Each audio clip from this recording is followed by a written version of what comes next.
We expect a peaceful protest tomorrow because we have been promised peaceful protest. But because we are aware and we have information about some of these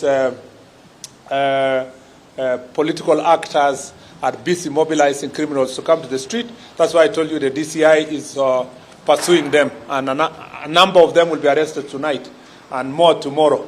And please don't glorify them as heroes and heroines.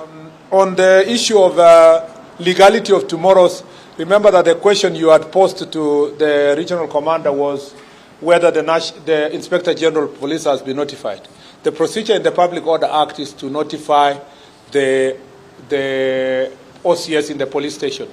Finally, that has been confirmed, that notification has come from some families and citizens that they would like to carry out peaceful protests tomorrow. So there is no question. However, even in that case, violent protests are still illegal, and it will not happen. We will make sure the police will do everything to ensure that anybody who is armed and who is not keeping peace will not be allowed to roam about the city of Nairobi and any part of the Republic of Kenya.